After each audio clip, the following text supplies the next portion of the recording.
Day 4 of metal detecting on our expeditions. Got Leggett here. Hello.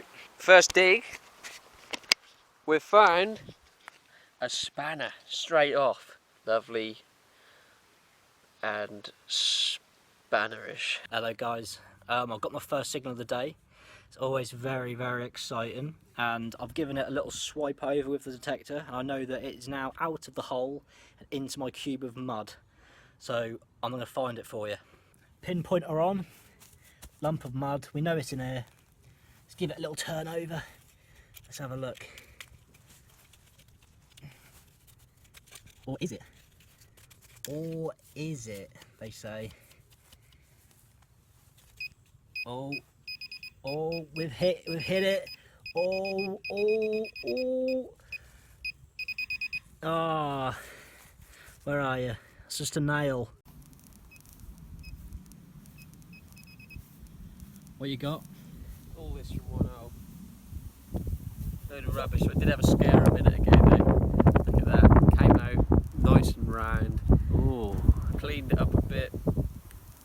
Hole started to cave through in the middle. Washer. Big one though. Right, I found this. It looks like a washer, a metal washer of some sort, but looks can be deceiving. So that it could be a ring or something, like olden ring.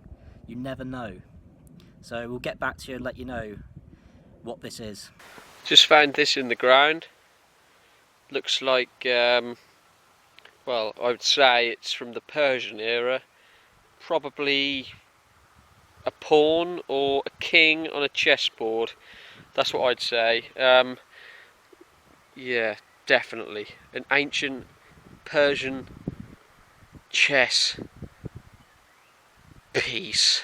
Found another one of these. You might have seen a few of these in the previous episodes since I've been down this little alleyway looking thing, and I think it's obvious to say that back in the day in history at some point some dagger salesman has been walking on a pilgrimage along this path, and he's obviously been robbed, and his bag of daggers has obviously fallen everywhere under the soil, and this is what we're finding now. So probably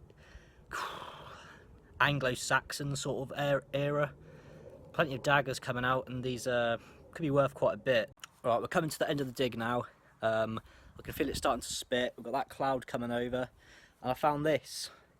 This is what would be used in the olden days to attach a carriage on the back of a horse, which would carry royalty. Like the royalty would sit in the carriage, and they'd go to like all their meetings and like parties and that, and eat lots of good food.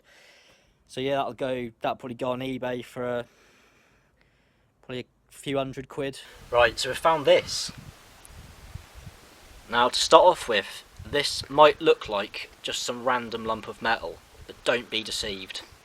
This could potentially be an old-time belt buckle that some Roman king may have worn. Right, what we're going to do now is we're going to get this soft toothbrush, bit of H2O, we're going to wet the brush and see if we can see any markings. Apply the H2O, give a scrub.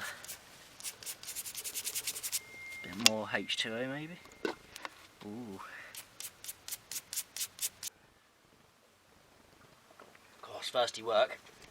Now, as you can see, that looks like Roman numerals. If you just... yeah, definitely Roman. Right guys, we're going to end the dig there. I think we're going to call it. We've got a storm over here coming our way, as you can see. It looks very, very dark, so we are going to leave now and call it a day. Let's go, Matty. You found a lot today? Just a load of Roman artefacts, a couple of Persian pieces, a couple of Georgian padlocks, also a pin out of a Victorian nail. See you next time.